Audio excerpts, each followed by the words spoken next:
Download the free iHeartRadio app and discover music, radio, and podcasts you'll love.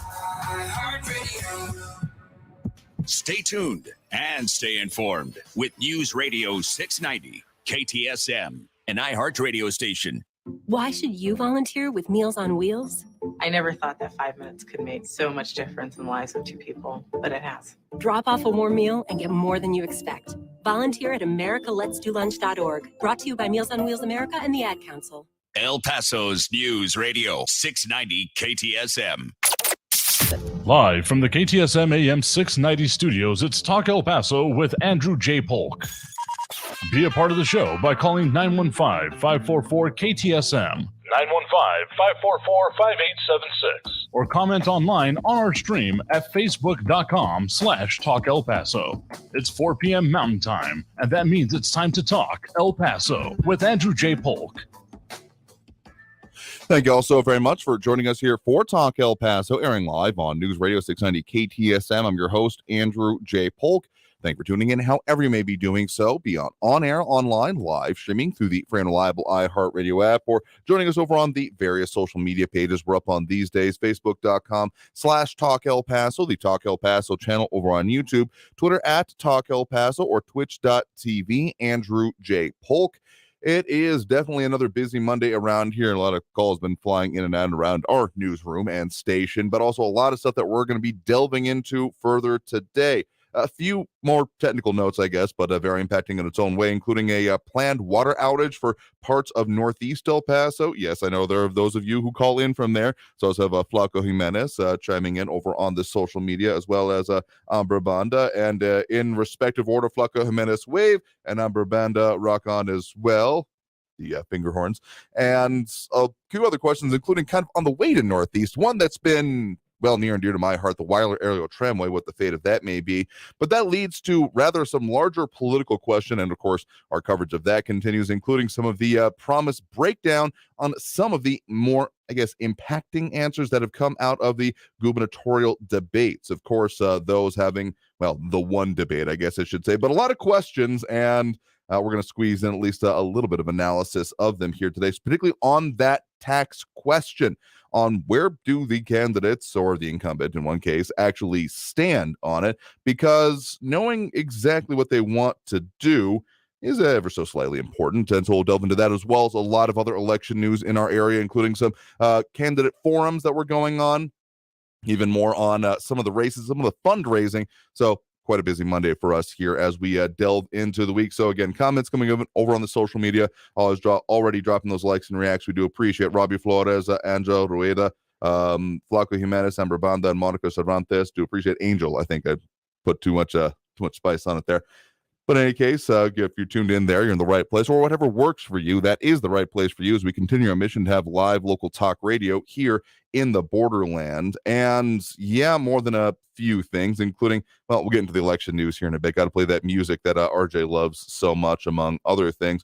At least one that I want to mention as being I guess not surprising that this kind of thing could happen, but definitely a reminder, and hits not exactly close to home, but I definitely have been known to do some similar kind of activity, though not exactly in this way. What I'm talking about is from our news partners over there at KFOX 14. 2 men taken to El Paso hospitals after getting shot in desert areas of Las Cruces. Now, details aren't totally available just yet, except that it happened early Sunday morning at about 12:30 a.m. And deputies from the Doña Ana County Sheriff's Office saying that they got a call of a wounded gunshot victim in a desert area of the Red Hawk Golf Course. And they found a 31-year-old man with a gunshot wound to his arm and leg, and a 24-year-old man with a gunshot wound to his leg. They were airlifted here, also expected to survive, but according to some of the documents filed by them, it was determined that the 2 victims were part of a large gathering of off-road vehicle users who had been partying in the desert area. So whether or not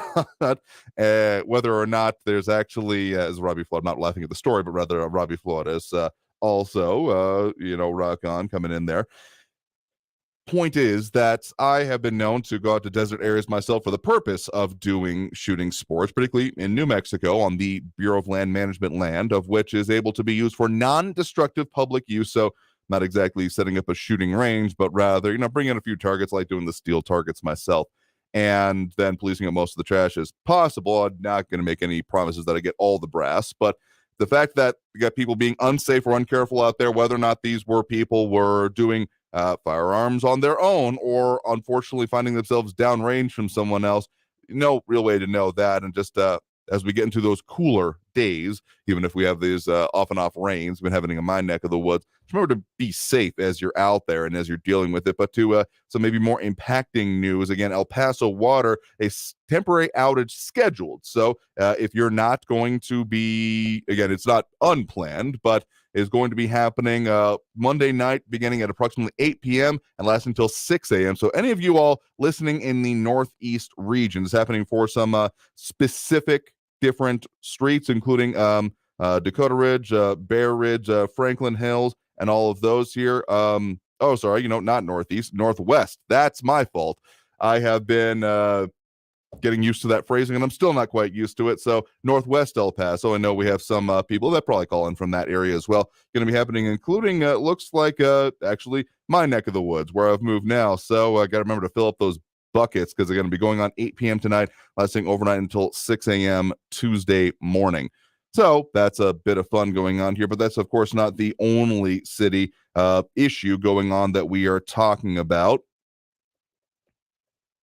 Because, of course, the migrant crisis dashboard has also been updated, not necessarily apropos to the previous situation we're talking about there, but some of the numbers that we were looking at as of last week and what we expected, falling totals for the total amount of community releases by calendar week, about 5,822 to be exact, as we still see a lot more going out of town. I guess the daily charter number is one of the ones I've been looking at coming out from the city of El Paso. And Eric von Holstein-Rathel asking, there's a Northwest El Paso? Yes, there is. And I've been getting used to that phrasing myself lately and that's why I think I just made that little bit of a screw up there in saying that I thought it was Northeast, but actually Northwest. So in the announcement post, I'll see if I can edit it. I might not be able to in all the places. Northwest El Paso, my neck of the woods, actually going to be out of it. Here's we also have Amber Vanda answering, yes, there is a Northwest. I'm getting used to it myself. And Ida Beza Gardner saying hello to you as well. And yes, we talk more about the political coverage. So whether or not it's actually determinable, and also Monica Cervantes, hola to you as well. So whether or not we actually consider the migrant crisis or the real crisis point we're been in lately, again, the terminology keeps swirling around here, the real surge, I guess, has been, the phrase that has been most popularly said. Whether or not that is actually over or not, I'm not entirely sure. At the very least, for one of the most recent days, I want to say the city numbers are a little bit safer. The 16th, we did see a high point recently anyway. It seems to be happening more or less over the weekends into like Saturdays and Sundays when we're seeing high points of the amount of those being housed in, hotels. Reaching a high point for the week, but not necessarily the highest highs when we're in the several hundreds, just about 430 previously. And the daily charter numbers that I was saying there, also Austin Redfern, also Austin Redfern, also good afternoon to you as well. And Eric von Holt, Flacco Jimenez accusing me of inventing the Northwest and having my own zip code. Listen, I'm as bemused as you are that this is going to be a phrase, because I just was considering like Upper West Side, though I guess that starts sounding too much like a NYC kind of term. So I guess we're going with Northwest, and we still got some growing pains, at least mentally, going with it. And I'll definitely agree with Eric on this one. There needs to be a sarcasm font, because that would just be my default essentially here. But one final point I want to make about what we're looking at with the immigration situations is that we're still looking at quite a lot of charters being sent out, and looking like it's maybe a little bit slower. And the daily number they're actually updating their daily charters, about 4 being sent out. So that looks like that is on a case-by-case, day-by-day basis. And the total number down received lately, 48 of today. So whether or not it's actually ceasing, the numbers dipping down a little bit from their high of the previous week. But of course, we'll have to continue to keep our eye on that and what the numbers are and what that actually means for all of the related situations, the total amount. And there is actually a new feature on the site I wanted to mention here about the total cost as estimated by the city of El Paso, showing the amount through the first quarter, and then the first quarter, second quarter, third quarter, and fourth quarter so far, showing a high water point of there being $4.6 million for the third quarter, though we're already on track for $3.2 million for the fourth quarter, and also showing the reimbursements amounts for more or less all of it, or the vast majority of it, with about maybe $100 or so here or there missing from reimbursements in the first and second quarter. And then the third quarter, that $4.6 million amount saying a pending submission, and the fourth quarter saying that there has been $2 million received and the rest pending submission. So the real sum total there, they're putting it at total cost approximately $8 million, and the reimbursement so far received at about $2.2 million. So yeah, we got some more issues we'll be continuing to discuss there, but getting into some of the politics, of course, as we do on this program, I'm going to be talking further about some of those updates and forums and candidates have been talking about, particularly a lot of focus on District 1, in which there is quite the plethora of candidates, but also breaking down more on the debate, particularly the question and the intersection of taxes, state mandates, and that huge state budget surplus you may have heard about, that roughly $27 billion. We'll be delving into that. Well, the questions and the answers given from our gubernatorial candidates and a whole lot more. So that's going to take us to that first break of the hour right now already. So stay tuned. More Talk El Paso after this break here on News Radio 690 KTSM. A lot of comments coming in over online. We'll keep delving into those. But of course, a lot more comments and calls to be made. Calls a little bit later as we do. But in any case, stay tuned. More Talk El Paso after this break here on News Radio 690 KTSM.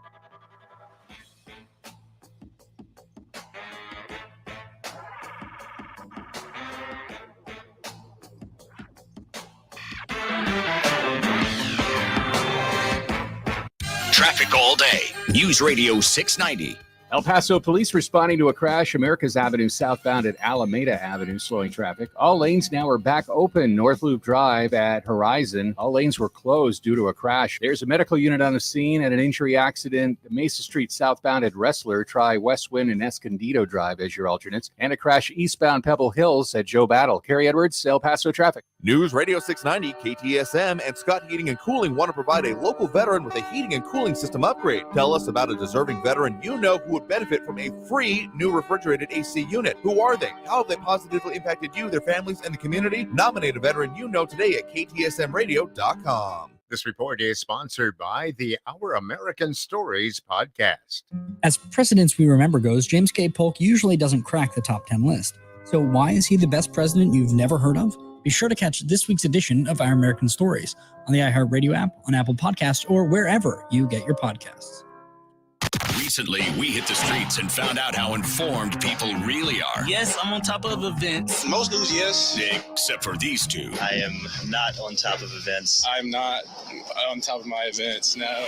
They were clueless that every morning they can plug into the world with the news, weather, and traffic info that'll make their lives so much easier and more informed. Just like you and I do. Stay informed with El Paso's News Radio 690 KTSM. Your engine may be trying to tell you something. Hello? Yeah, under the hood. Mind opening up? I need a favor. I've been driving you around for years, and I haven't asked for much. Some gas, a little oil, new tires once in a while. But look, I'm feeling a little run down and sluggish. I just don't have that same get up and go. And I'm afraid I might fail my emissions test. I warned you. Didn't you see my check engine light? So here's where you come in. Head to your favorite auto parts store and pick up a bottle of CRC, guaranteed to pass emission system cleaner. Psst, it's in a box. Just open up the bottle and glug, glug, glug right down the old gas tank. CRC, guaranteed to pass, uses real detergent additives to clean my whole system. I promise I'll feel so much better. And so will you, because guaranteed to pass actually does what it says, or CRC will double your money back. Hey, have I ever steered you wrong? CRC, guaranteed to pass emission system cleaner. Available at your favorite auto parts store. Catch the show in the sky and help support the fight against cancer with the 4th annual Flight to Fight Cancer Research Awareness Fly-In on October 29th at the Doña Ana International Jetport, hosted by Francis Aviation and the War Eagles Air Museum, and powered by News Radio 690 KTSM and Sunny 99.9. Kicking off at 10 a.m. with skydiving, air demonstrations, car shows, food, vendors, music, and much more. Tickets $10 at the door or on Eventbrite. Children 12 and under get in free. Follow the Flight to Fight on Facebook and Instagram at Cancer Flight. Recognized by the American Cancer Society and a Relay for Life team. There are things that go together that make mornings better. Coffee and cream, bacon and eggs, pancakes and syrup. Let's take a look at traffic and weather together. Traffic and weather. Yeah. Stay informed with El Paso's News Radio. Updates all day long. General things like that help me get through my day. Before you head out, get together with our traffic and weather. Traffic and weather all day. Stay informed with El Paso's News Radio, 690 KTSM. Venture X from Capital One is the travel card for people always asking, where next? You earn 10x miles on hotels and rental cars, and 5x miles on flights booked through Capital One Travel, and 2x miles on everything else you buy with Venture X. Plus, receive premium travel benefits like access to over 1,300 airport lounges. The Venture X card from Capital One. What's in your wallet? Terms apply. See CapitalOne.com for details. Being aware of the world around you is important. When it comes to news, yes, I am. So we're feeding your need to know 24/7 at the top and bottom of the hour. I like to know what's going on in my locality, abroad. Events of the world. Fairly so. Yeah, I'm pretty connected. Or down the street. For the most part, I know what's going on. You know, I need to be aware and what to look out for, and I'm real cautious, so yeah, I need to have that. It's what we do. News Radio 690 KTSM. News Radio 690 KTSM. Live from the KTSM AM 690 studios, it's Talk El Paso with Andrew J. Polk. To be a part of the show, follow on Facebook at facebook.com/Talk El Paso. Now here's your host, Andrew J. Polk. Thank you all so very much for joining us here for Talk El Paso, airing live on News Radio 690 KTSM. I'm your host, Andrew J. Polk. Thank you for tuning in, however you may be doing so, be it on air, online, live streaming through the free and reliable iHeartRadio app, or joining us over on the various social media pages over on Facebook.com/Talk El Paso, more or less the main one, but also YouTube, Twitter, and Twitch.tv. We have all those up in the many different ways in case there's any issues, I guess the way you could put it, either for you or for us, frankly, because you start having a frank discussion and delving into issues, and not everyone's on board with that, and they don't have to be, but if they try to stop it, yeah, we definitely need to not make that be a problem. So we're in all those places, whatever works best for you, and that we're up on issues that I'm aware of yet, knock on wood, or at least no continuing one. But we'll keep doing this, and a lot more comments again coming in over on some of those, including Maria Coleman, Calvin Williams, Kathy Codry, John Brazelton, Flaco Jimenez, Eric Von Holstein, Rathlow, Alcid Medfiern, Monica Cervantes, Amber Band. I think I've repeated most of those here. Dropping those likes and reacts, we do appreciate. Ion Grimm, Ed Clore, Calvin Williams, Ida Beza Gardner, Jerry Hart, Robbie Flores, Angel Rueda, Flaco Jimenez, and at least one more that Facebook is not quite showing me. I think, well, maybe that's all of them. Anyway, if I missed your name and not meant to be a slight, but we got a lot of people tuning in and chiming in, and we do appreciate that. And one of the questions coming up, Kathy Codry asking, 27 billion? Yes, that is the figure that, tell you what, we'll be getting into that here next segments as we talk more about some of the results or the major points of contention. Anyway, ones we'll be focusing on ahead of the election in any case, from the gubernatorial debates. And yes, that is the number. And that's one of the reasons we want to focus on that one, is because that will be having quite a lot of impact, debate, etc., going into the legislative session. There has been quite a lot of surplus in Texas. So that's what we will make sure to talk further about there.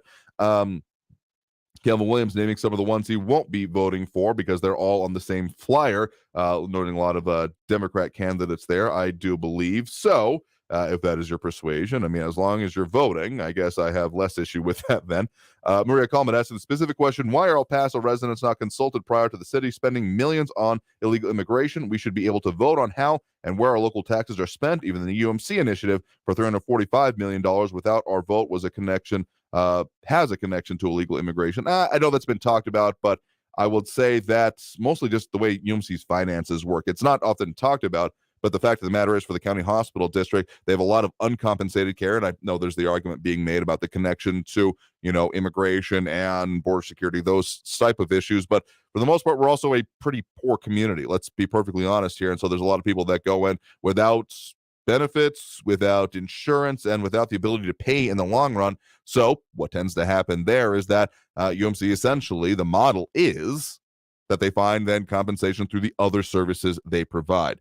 So, and a lot more comments coming in on those here, including what else? So, but okay, to answer your specific question then about, city spending on this, there has been city procedures. Ben, I believe, asked it a few weeks back, and kind of came out a little bit clearer in more recent weeks about there has been an emergency ordinance passed, and that's where a little bit of that contention comes from, actually, in terms of what has actually been declared, decried, whatever, is that there has been this emergency ordinance put into place, but not actually an emergency declaration. So, if you want to know part of how that comes through, yeah, that's a little bit of it that doesn't get too confusing, I don't hope. I mean, anytime you talk about government, simplicity is often not the goal, or at least not the goal of what they're doing, and us trying to break it down to get it simple is often it's a Sisyphean task. Always pushing that boulder up the hill, but we try to break it down as best we can. So, yes, the city has been spending the money. So there was a vote by city council on this point here to essentially authorize this in the emergency interim. Though, again, given the fact that if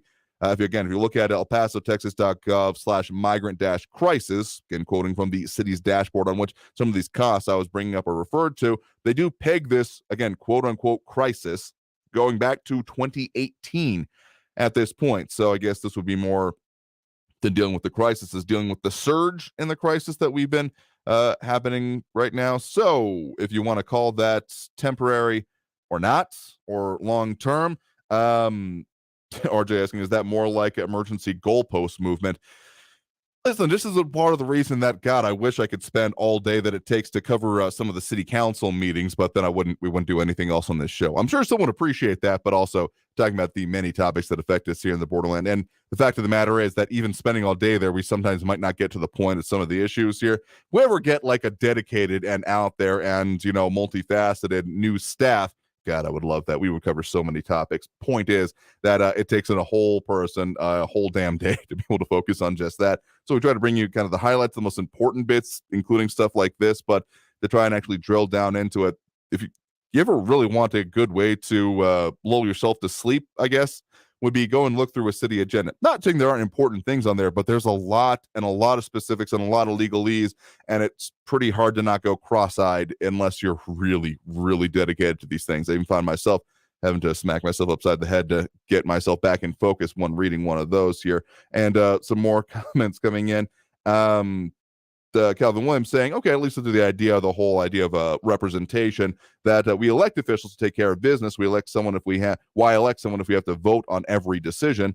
And I mean, that's the reason that there are things like bonds and bond elections that they come up for it. But we are not a pure democracy in that case of citizens voting on everything, because then, particularly in this day and age, all we'd be doing is voting. And given how badly we are at voting in this community as it is, probably wouldn't work out that well for us. But if you got issues for it, make sure to go and talk to representatives. And one of those points I don't want to make sure to make is that there's at least from El Paso Matters in District 6 story they have out about District 6 incumbent Claudia Rodriguez that's maybe lacking some key information in her campaign finance reports. And again, there are some more recent ones out there that we'll be delving further into.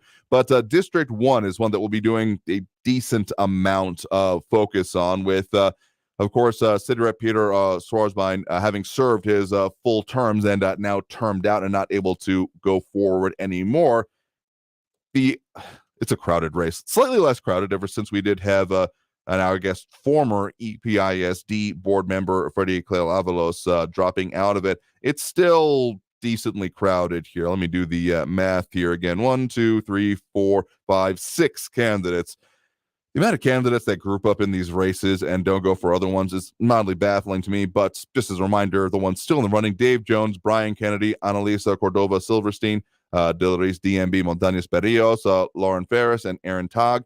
Those are just the names as they are listed on there. So the fact of the matter is that trying to differentiate and break through the milieu that is this race is kind of the major issue. So there was an interesting candidate forum with the Community First Coalition on this past Sunday. And I'm just saying I called this as well, but it's interesting to hear others talk about it, saying she believes there will be a runoff and that not all of the candidates are taking the election seriously. To quote directly from her again in the coverage from El Paso Matters, one of the candidates has already dropped out. I suppose some of these people are also self-select out, and I myself is puzzled. Why bother running if they're not serious about this? fact of the matter is, and I'm not disagreeing with Kathy in any way here, previous guests in the show, I might add in kind of previous incarnations of the show, but in any case, the fact of the matter is that the burden, the requirements to actually run in city elections is actually pretty low. I mean, we have done it to exhaustion in the past, and the previous mayoral election, the one that Dee Margo emerged victorious from, we did at least have on the schedule all of the 8 candidates in that election. Yeah, there were 8 people on the ballot because as much as like juxtapose it with the UMC bonds that might now be going forth as a certificate of obligation, no longer as a certificate of obligation bond, but rather as a, well, potentially, that's unsettled at this point, as a general obligation bond, meaning the ones that you and I vote on. Think about that process to move it in that direction, took that whole citizens initiative, the petition being filed, the 25,000 plus signatures, that was kind of the minimum. They got like 32,000 signatures, give or take. Quite the effort, right, to deal with this. All it really takes to get on the city ballot for a campaign is you have to file. You have to pay the filing fee, which is on the order of magnitude, last time I checked, of like hundreds of dollars, not even thousands.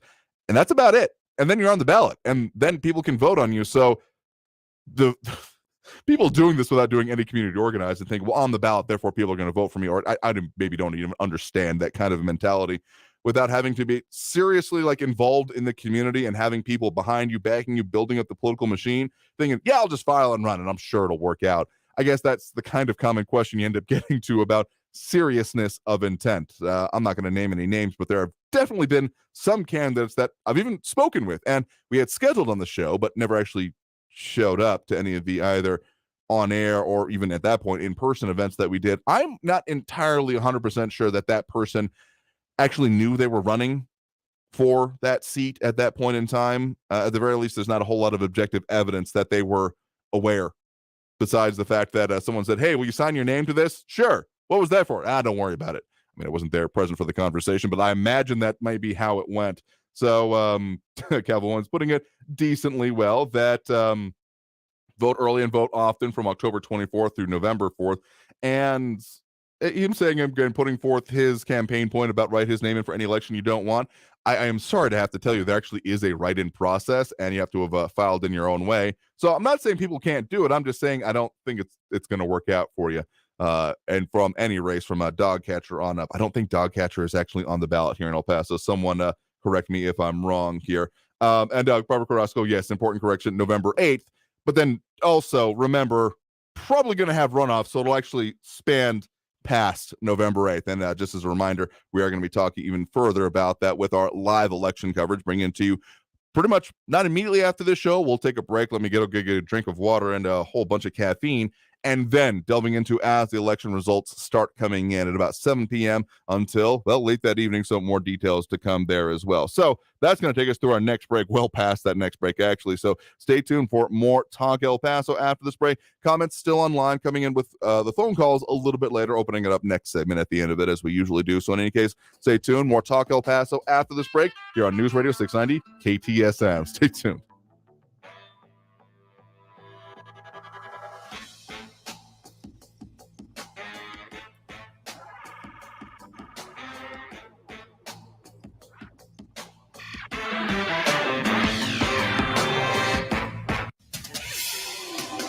El Paso's News Radio 690 KTSM. Hello, I'm Erica Castillo with this KFOX 14 News Update. The medical examiner in Albuquerque has now released the autopsy for a Las Cruces high school football player who died weeks after a game he was injured in. Abe Romero, who played football for Oregon Mountain High School, was hospitalized for injuries he suffered during a game against Deming High School. The medical examiner has determined that Romero died September 17th from accidental blunt head trauma during a collision. The 17-year-old, who was 5'1" and weighed 120 pounds, had no reported past medical history. And El Paso County Commissioners Court today approved to work with Fred Loya Partners to bring what is described as a spectacular light show to Ascarate Park this year for the holidays. The contract for the lights on the lake was voted on today. The event will kick off on November 25th with nightly light shows running Friday through Sunday and light displays every night through January 6th of next year. I'm Erica Castillo with this KFOX 14 News Update. News Radio 690.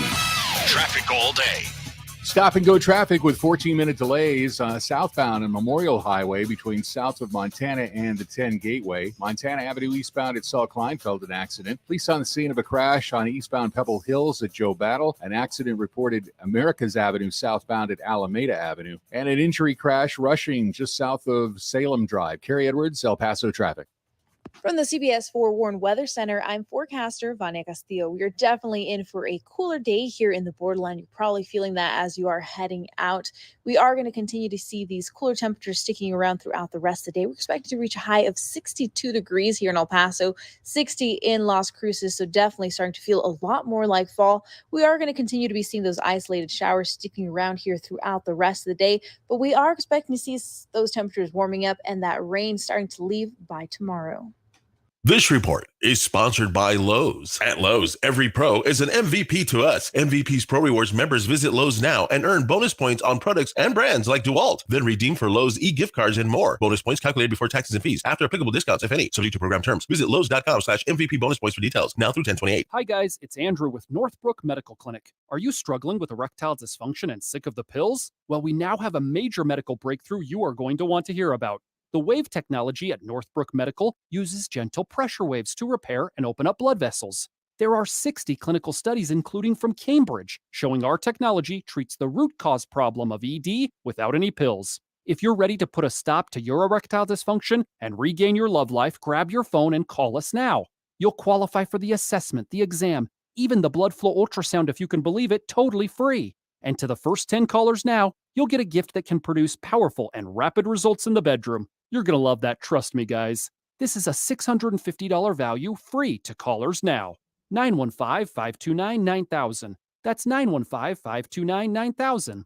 Guys, put a stop to your erectile dysfunction and get your love life back. Call Northbrook Medical Clinic now to qualify. 915-529-9000. For the local issues and discussion you won't get anywhere else, turn to Talk El Paso, weekdays at 4 right here on News Radio 690 KTSM, brought to you in part by the El Paso Community Foundation. Sound off on what matters to you, Monday through Friday, 4 to 6 p.m., and let's talk El Paso. What's it like being a kid that grows up in the dark underbelly of the Mexican cartel? Find out this week on Red Pilled America when I share my very personal story. Listen to Red Pilled America on the iHeartRadio app, Stitcher, Spotify, or wherever you get your podcasts. That's Red Pilled America, a storytelling show. This report is sponsored by Red Pilled America. News on the hour and a half. Traffic and weather all day. Keeping you informed and up to date. El Paso's News Radio 690 KTSM. News Radio 690 KTSM El Paso. Live from the KTSM AM 690 studios, it's Talk El Paso with Andrew J. Polk. To be a part of the show, call 915-544-KTSM or follow on Facebook at facebook.com/Talk El Paso. Now here's your host, Andrew J. Polk.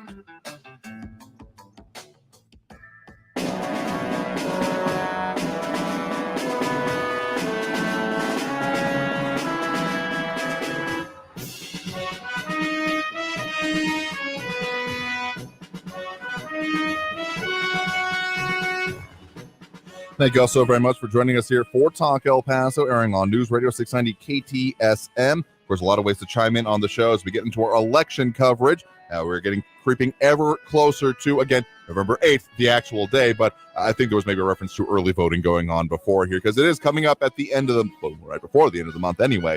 So make sure that you are, well, if you aren't registered to vote already, shame on you if you can be, but also, make sure that you are at least processing it, because again, likely to be runoffs, at least in some cases. But one of the things that we have promised to do is, since we're not going to get another shot at it anyway, talk about some of the major points being brought up during the debates, because there have been more than a few contentious issues that we will be delving further into there. One of the ones that I want to kind of focus in and narrow in on, because even much as it is a lot of rhetorical points, is that we'll be getting to there. And again, RJ just loves that campaign music. Then Kathy Coder asked me if I'm volunteering for cleanup duty at the Rio Grande. Haven't heard of any specific organizations doing that. I know that there's at least one kind of get together, and is not quite the right phrase, but one of the I'm not quite sure if it was exactly with like the Hugs Not Walls. I know that's only about one I've been where of actually happening like on the border citizen wise lately, as opposed to like a law enforcement response. So if you got an organization holding a cleanup, let me know. I'd be happy to find out more about it. But again, with the election upcoming, a lot of things will come out of it, specifically here in Texas. For those unfamiliar with our peculiar system of government, is that the legislative session is a kind of all-out mad dash to get things passed within the first half of the year.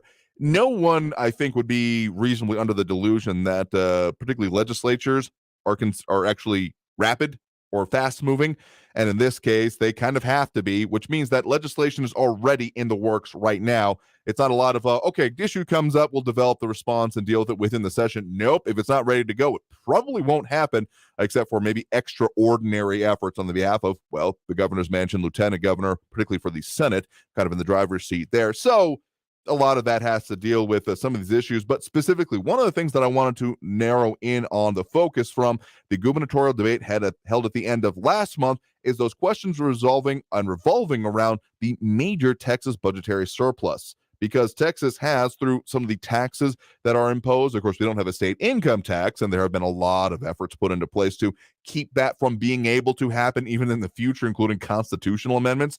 Why you should pay attention to those elections. The point I wanted to bring up today is a couple of those answers from the gubernatorial debate. We're not going to get another shot at hearing them directly propose and defend their ideas to each other. So wanted to bring this to you. This coming from one of the latter parts of the debate, kind of about 5/6 the way through the hour. This question came up here from the moderators from, I do believe, KXAN. Mr. O'Rourke, I want to ask you this question first. The governor's proposed using half of the $27 billion budget surplus to provide what he says is the largest property tax cut in state history. That does not relieve the long-term property tax burden that many Texas residents feel. How would you provide long-term property tax relief? So that the setup question, and of course answering first in this circumstance, was again the Texas gubernatorial Democratic nominee, Robert Francis Beto O'Rourke, former El Paso congressman. You know, about the governor's proposal, you have to ask yourself where this guy's been for the last 8 years. People across this state are hurting. The average Texan now is paying more in taxes than the average Californian. When you combine that with his failure in the grid that has sent our energy bills through the roof and the cost of housing, he's the single greatest driver of inflation in the state of Texas. This is how we can turn it around. One, let's expand Medicaid. We'll go from a state that's the least insured to one where everyone can see a doctor or be able to fill a prescription. It will also reduce our property taxes because right now you are on the hook for uncompensated indigent care. Two, let's up the share of state spending for public ed. I talked about it earlier. The state spends 40%, local property taxpayers 60%.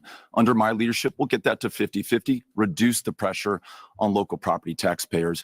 And third, let's make sure that there's property tax fairness. Corporations in this state are not paying their fair share. That means all of us pay more. Hearing the bell there at the end, that of course the end of the question. They were keeping it, I gotta say, for the moderator's point and purpose, we're doing a decent job of keeping it on track here. But of course, we did have the governor's response, reframing the question for him. Governor Abbott, I want to ask you the same question. How do you provide long-term property tax relief? So the question initially focused on the governor, and so of course his response. Property tax relief is central to this election and to Texans at home, just like Missy. And know this. There's only one person on this stage tonight who's ever raised property taxes, and that is Beto. Beto raised property taxes 3 times when he was on the city council in El Paso. I will never raise property taxes. And one thing he knows also, and that is the state of Texas does not levy a property tax. That's only done at the local level. And so what the state of Texas has done, and we will continue to do, is to drive down the ability of the local governments from being able to raise taxes. And I'm the only one with a bold vision for actually cutting property taxes, as you pointed out. Because of our strong economy in Texas, we have a budget surplus of $27 billion. I want to use at least half of that $27 billion to drive down property tax rates. Steve, it can be done in a long-term basis if we use that to lower the school property tax component. Of course, there was one more response. I will say again, dealing with debates and things like that is a tricky business at best. And again, credit to the moderators in this case for having then dealt with the demand for responses. It has to be an outlet, so to speak. Otherwise, it just goes totally off the rails. So they'd give this response afterwards. He raised my name in that. Yeah, okay, I'll give you 15 seconds. Thank you. like many local leaders, we have to deal with unfunded mandates sent down by Greg Abbott. That's our mental health care system, where the county jails are the largest provider of mental health care services, our schools. As governor, I'll make sure that we expand Medicaid so we reduce that demand and up the share of state spending. That's how we get this done. I want to move on because this is an important topic, and we've got a lot of things we want to try to get to in this short hour. And again, full credit, I think they really did that and get to as much as they can. But so the reason I wanted to bring up this specific point, and this is one of the roughly half dozen to a dozen times by my count that El Paso was brought up in the debates. It was definitely a focus, and not even necessarily just within, say, O'Rourke's record, but just in a variety of different circumstances, including talking about police funding, teachers. I mean, a lot of it was focused on O'Rourke's record, as clearly the governor was willing to make that point, and that comparison to his time on El Paso City Council. I mean, reasonable enough to do so, but it wasn't just for those reasons that our borderland region was brought up. But one of the more specific things that, again, you did not hear it wrong, that a roughly, $27 billion budgetary surplus, that's going to be a major feature, and I expect to be more than a little bit of debate for that upcoming legislative session. So, further point I want to make on that is that there are a couple of competitive races when it comes to state representation coming from our area. I think we've been hearing District 74 a little bit more than, well, I would have expected if it weren't to take into consideration what is going on with the redistricting. That is one of the ones that got largely, I mean, still obviously covering some of our area, but largely a district out to the eastern regions as part of it here. That's the one that you've been hearing about, Catherine Parker and Eddie Morales, the Republican and Democrat nominees respectively in that case. But there is also, of course, the Mary Gonzalez, the Democrat incumbent, facing a libertarian challenger, Jonathan Mullins. But then also there is the state senator, Cesar Blanco, the Democrat incumbent, being challenged by Jarek Zubeldia, the Republican nominee in that case. So there are going to be a couple of things on this ballot, but ultimately that amount of funding, given that there has been a lot of questions about what can't be done, unfunded mandates, as we may have talked about, that's going to be a major feature, is my prediction through the cloudy crystal ball, of course, for this upcoming legislative session. A whole lot of focus on how to essentially divvy that up and whether or not there will be things done with it. Some important questions and comments coming up here with it. Let's see, Eric saying that corporations do not pay taxes. They pass that expense on to the consumers. I get your point here that we often see price increases coming along with it. But I think from the state perspective anyway, that raising of, not exactly taxes, but fees. I mean, property taxes do go through, obviously, and they tend to roll downhill is the way I'm going to choose to phrase that at this point in time, because whether you're a personal property owner, you pay them for yourself. There's no one below you. If you are a landlord or renting from someone, those are then costs are definitely going to be passed on to the renter. And when we see, particularly on the local level, those put, so that the question may then arise, where the heck did this $27 billion come for the state if they don't levy taxes like that? Well, it's all through process fees. Excise taxes would be another way to put it, whether it be sales tax, whether it be fees, whether it be registrations, licensing, etc. That is where all of that money has ended up coming from. And so it's going to be quite the difference for those longtime listeners. We, of course, been doing a lot of focus ever since we began this program, coming up on about 6 years ago, though we're actually almost coming up on the second anniversary of us being live and local daily.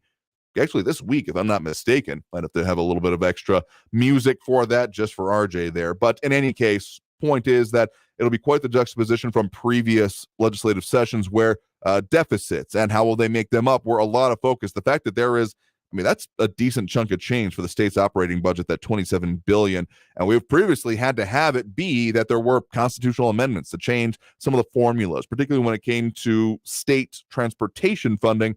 Those who have been around long enough may remember, and this is not even that long ago, what was going on with the border highway, particularly next to the border fence in essentially, the lower valley, in the Mission Valley area. There were those toll roads and those toll gantries there for a hot minute, and then they were gone. That was part of because there was essentially this rainy day fund lockbox, however you want to put it, that was a part of that there had to be a constitutional amendment to allow that to go through. And as opposed to sitting on more money than that system could have used in a number of years, if not decades, don't remember the exact formula, but to make sure that could be used, there had to be a constitutional amendment. That's part of the reason that there aren't those tolls going on, and why I remain dubious about the tolls that have never started on the Border Highway West expansion. That's the one that you can now see from I-10 near UTEP, if you look over towards Mexico way.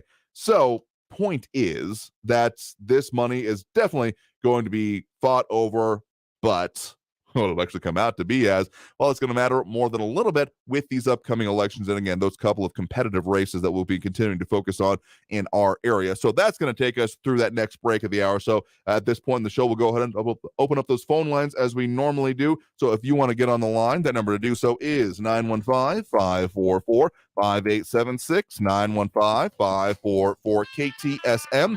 Back after this break with more Talk El Paso here on News Radio 690 KTSM. Don't go anywhere.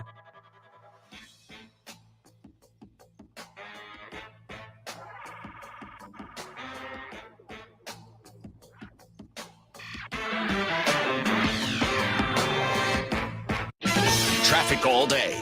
News Radio 690. Eastbound on Liberty Expressway between the 54 Gateway and the Loop, it's a 17-minute delay with stop-and-go traffic. Memorial Highway southbound is slow from Montana Avenue down to the 10 Gateway, 6-minute delays. Gateway east at Loma Land, an injury accident with police on the scene. North Mesa Street between Sunland Park and Wrestler, there's a crash slowing traffic. Try West Wind Drive or Escondido instead. Kerry Edwards, El Paso traffic. This report is sponsored by Staples Stores. Staples is your one-stop destination for shipping supplies and services, and right now get 50% off shipping boxes, mailers, or tubes when you buy 5 of the same item. Offer ends 12/31. Exclusions apply. Visit staplesconnect.com/shipping for details. Staples, the best kept secret in shipping. Hey, El Paso, Ivan Ochoa, General Manager of Sunland Park, Chrysler, Dodge, Jeep, Ram, Fiat. Right now, our inventory of new and certified pre-owned vehicles is better than ever. So our goal this month is to break our all-time sales record. We'll do whatever it takes to make a deal. It's Ram Power Days at Sunland Park Chrysler, Dodge, Jeep, Ram, Fiat, and our savings and inventory are huge.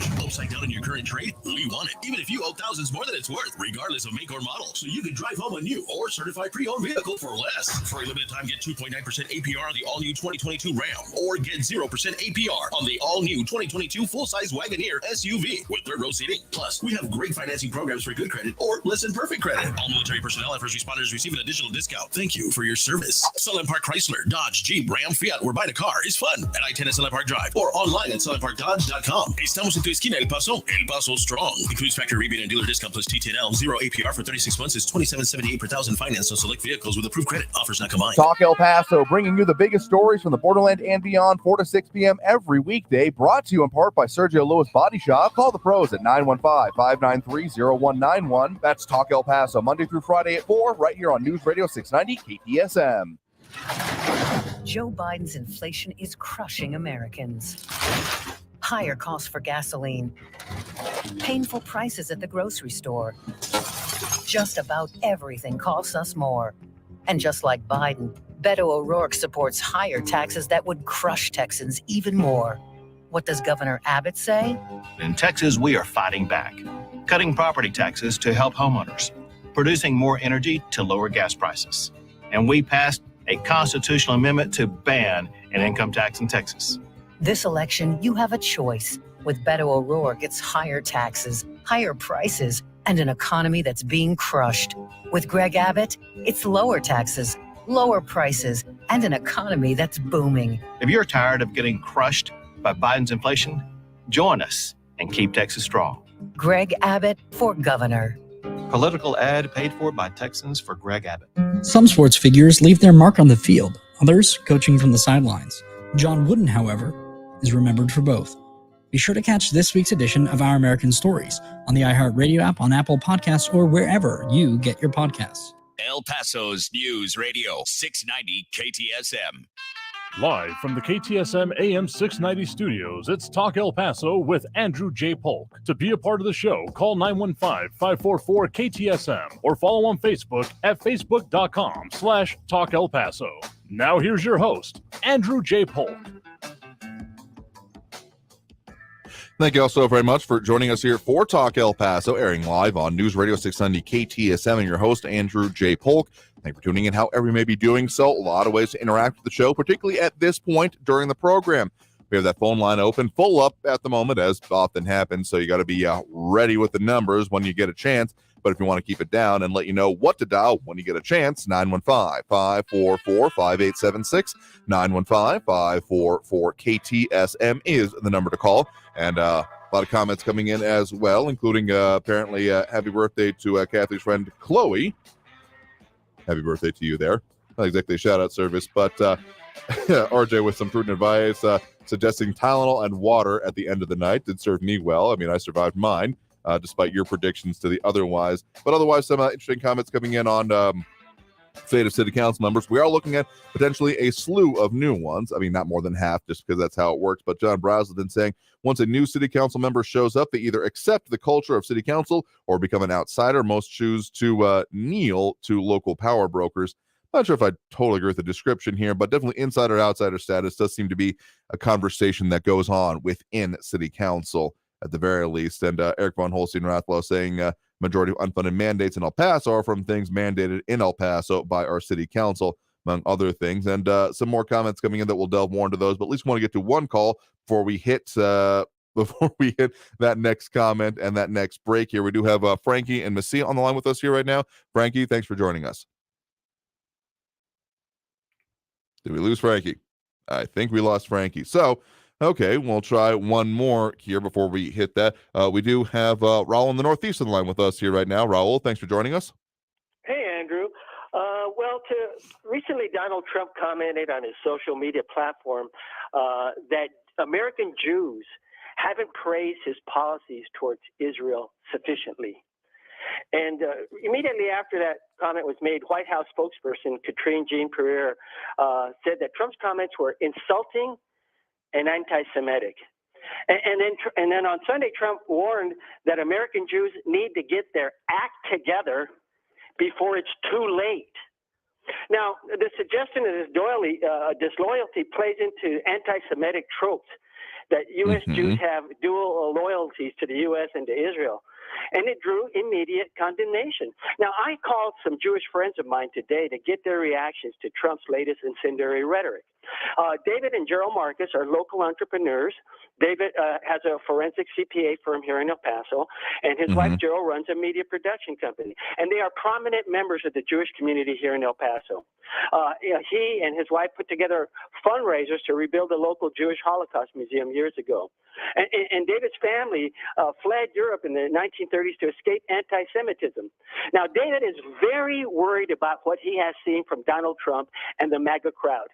He says that Donald J. Trump is that what Trump does scares him tremendously, that he spreading this divisiveness and hate. And he calls Trump a bigot.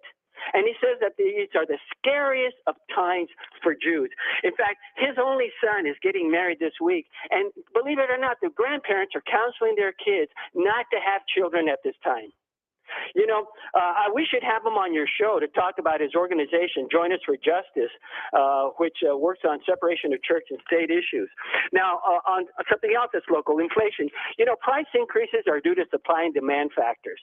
And COVID and Putin's invasion of Ukraine have caused shortages in labor, product, and oil markets. And the easing of COVID and the lockdowns cause increases in demand, which in turn causes increases in prices, along with some profiteering and price gouging going on by greedy capitalists. Jobs are plentiful, wages are rising, unemployment is very low, and consumer demand is still strong. Now, I saw an interview the other day of the chief economist at KPMG. Very well-known, huge accounting firm and consulting firm, business consulting firm. The interview was done by Ana Navaz of PBS. And this economist said that inflation in the world and in the U.S. that is experiencing right now is tied to the labor markets. That she says we literally don't have enough workers out there. I mean, there's a certain amount of basis behind that here, but let me put it this way, given that, of course, yes, there are still a lot of transitory things happening. I know that phrase is a little bit fraught these days, but coming out from the pandemic, but more specific than that there are issues with, well, the way it's being maintained, because sure, as the pandemic and the response to it winds down, as things are adjusting to the war in Ukraine, there's still a lot of money being sent over there. Of course, that is a factor of it that I know some are bringing up. Let me just say this. I think it puts a lot of focus on this administration and the response to it. Sure, it may be said that, previous administrations contributed to it, but to say that this current administration is, afloat on a sea of woes and not able to do anything about it is probably not the call to be making here. But tell you what, we got to take that next break now. So thanks for the point in the call. Do appreciate it. News on the hour. We'll be back and after this break. Traffic and weather all day. News Radio 690 is KTSM AM El Paso, an iHeart radio station. NBC News Radio, I'm Brian Shook. The Biden administration says Russia's latest escalation demonstrates Putin's brutality. The most recent escalation, the United States strongly condemns Russia's missile strikes. Speaking with reporters, Press Secretary Karine Jean-Pierre said President Biden is in contact with Ukrainian President Zelensky regarding Russia's missile strikes on civilians in Kyiv. She said the U.S. will continue to work with its allies to impose costs on Russia to hold the country accountable for its war crimes.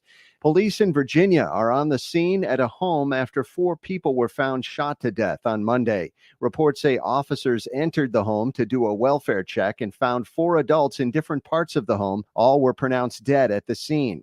It's believed to be an isolated incident with no threat to the community. President Biden is launching a portal for Americans to apply for student loan forgiveness. Speaking from the White House, Biden described the program as a game changer for millions of Americans. He went on to say the portal at studentaid.gov requires no paperwork and takes just 5 minutes to apply. It's expected to benefit around 40 million people, with relief up to $20,000 for Pell Grant recipients. New records show former President Trump charged the Secret Service as much as 5 times the government rate to stay at Trump hotels. According to documents recently released by the House Oversight Committee and obtained by Congress, the documents suggest he charged those exorbitant rates in 40 cases for agents working to protect him and his family. Billing documents showed American taxpayers paid at least $1.4 million for those stays at Trump properties. I'm Lisa Taylor. One bidder is now the owner of a piece of tech history for a price. They paid nearly $40,000 for a factory-sealed model of the first edition iPhone. You're listening to the latest from NBC News Radio. China is calling on North Korea for more communication and cooperation. In Hong Kong, Carolyn Malone reports. Chinese President Xi Jinping described the relationship between China and North Korea as getting more solid in a letter sent to the North Korean leader Kim Jong-un. She wrote of the importance of boosting strategic communication, unity and cooperation, and of defending peace and stability in the region and the world. North Korea has conducted a series of recent missile tests, including one over Japan. On Friday, Pyongyang flew warplanes close to the border with South Korea in response to live artillery drills on the south side. Caroline Malone, Hong Kong. ATM thefts are becoming a huge problem in the city of Baltimore.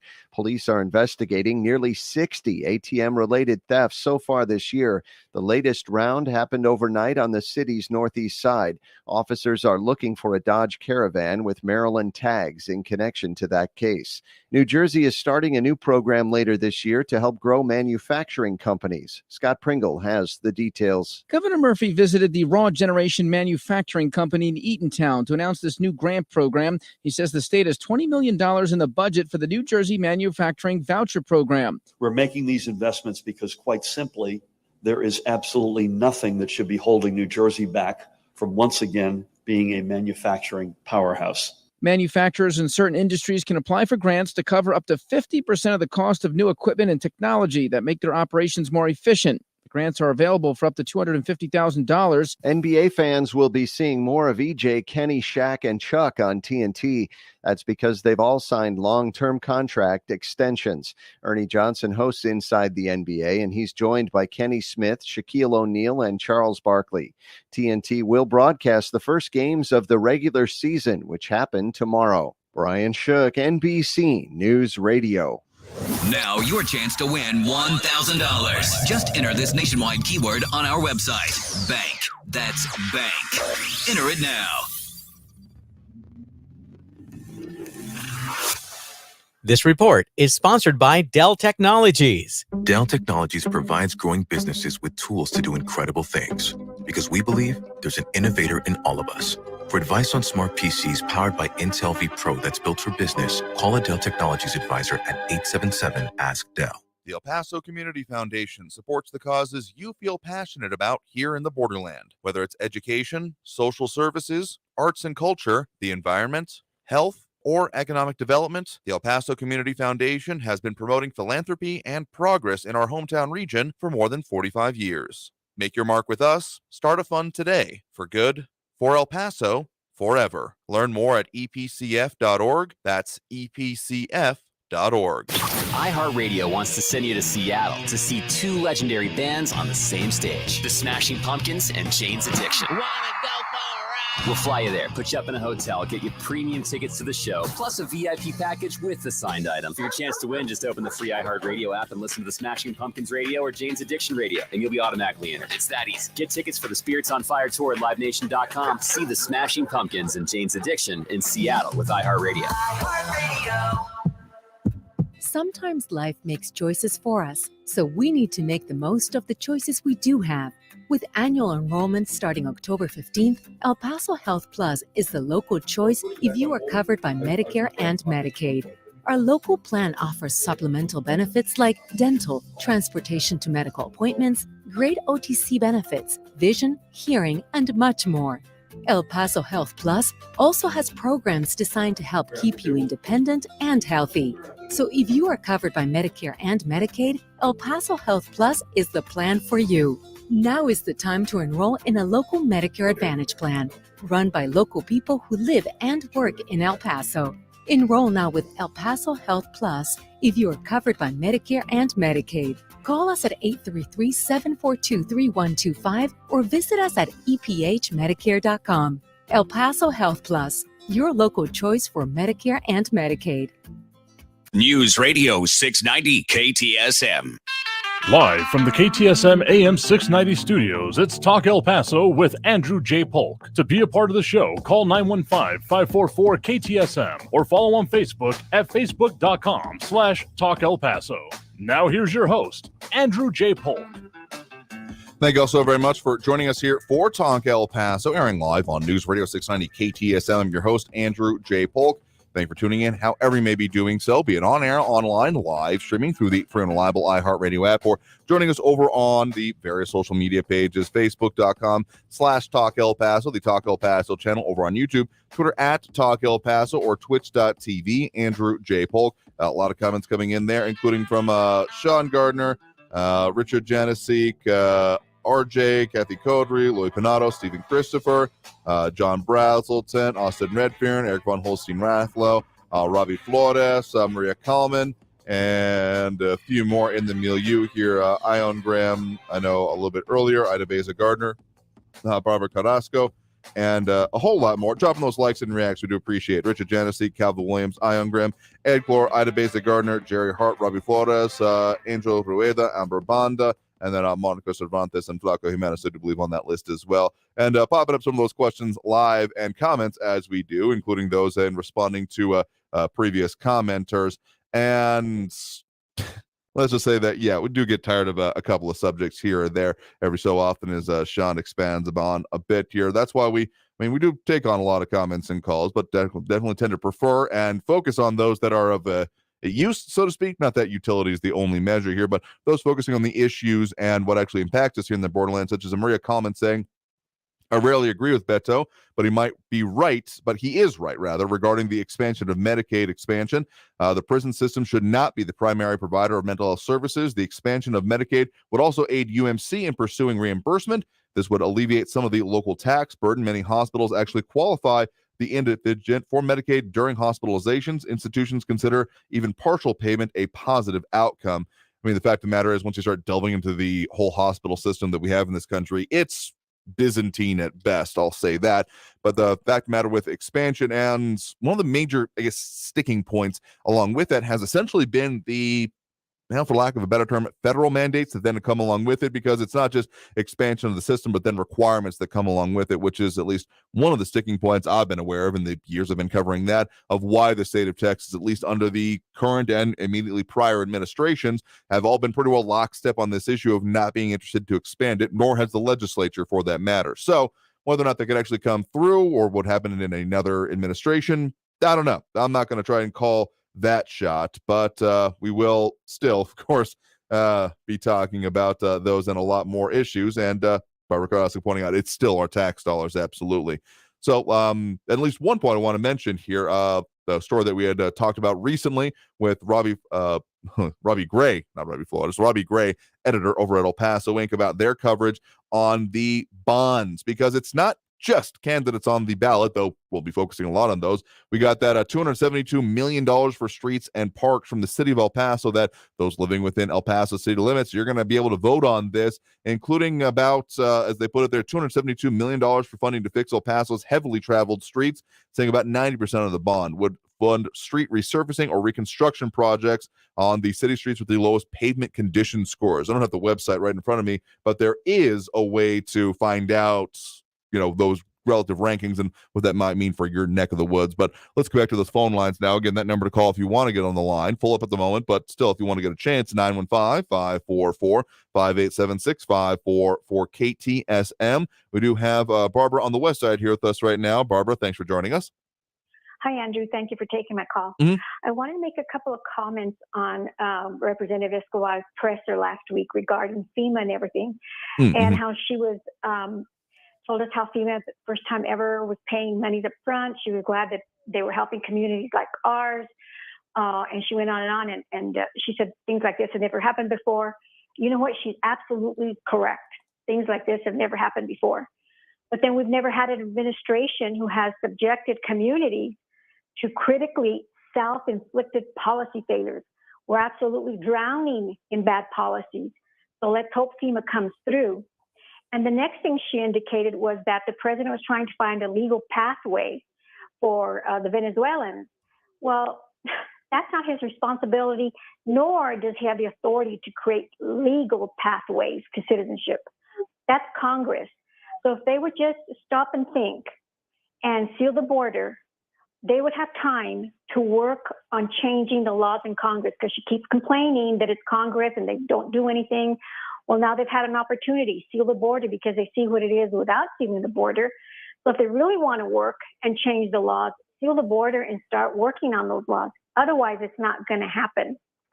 And then she indicated that Title 42 put at risk the illegal immigrants. And my question is, well, why is it that when Title 42 was in place under Trump, we didn't see a surge of at-risk immigrants at our border? We didn't see that surge. Something was working. They're denying it, and they don't want to talk about it. And then she said that this was an historic exodus from Venezuela. Well, that's not true either, because the New York Times reported several weeks ago, and I talked about it then, that the exodus really started from 2015 to 2019. And during those years, they said that we only had 100 apprehensions at our border. So why is it that now, when the major surge was 15 to 19, now we're having hundreds of thousands coming to our border? It doesn't make any sense other than it's messaging, Biden's messaging. And the fact that now there's social media and they're posting that they're coming in under Biden's permission.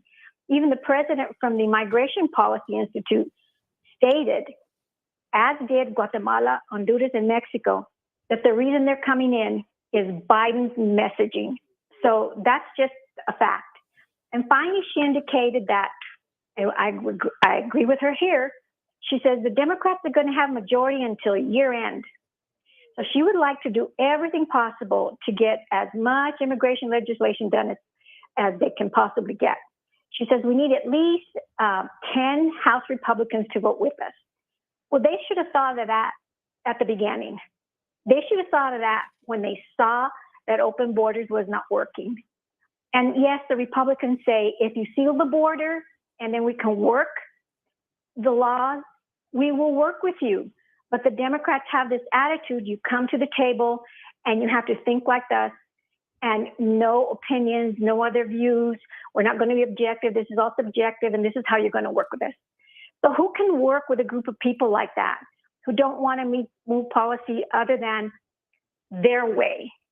I mean, it's no secret that bipartisanship is effectively a four-letter word in this day and age, which is sad on a whole variety of levels here. But you can look at this across not even just previous administrations, but previous controls of the legislature, both the House and the Senate, how the idea of let's work for like general benefit as opposed to what works best for the party has been slipping away. I mean, you want to go back, pick an entry point. You could go back to, the 90s or even the 80s, really, if you wanted to.